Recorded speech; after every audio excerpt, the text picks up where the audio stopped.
This is where we stop every once in a while when we come back from the doctor. It's up by Manitou Springs. Still got a big chunk of ice over there. The river looks good.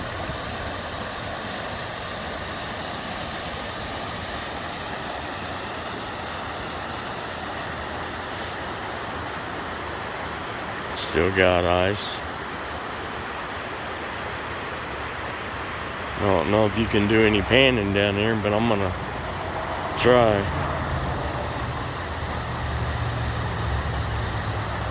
And that water is freaking cold.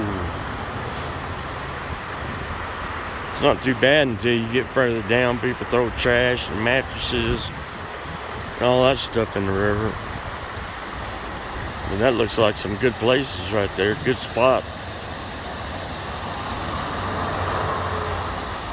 to find some shiny.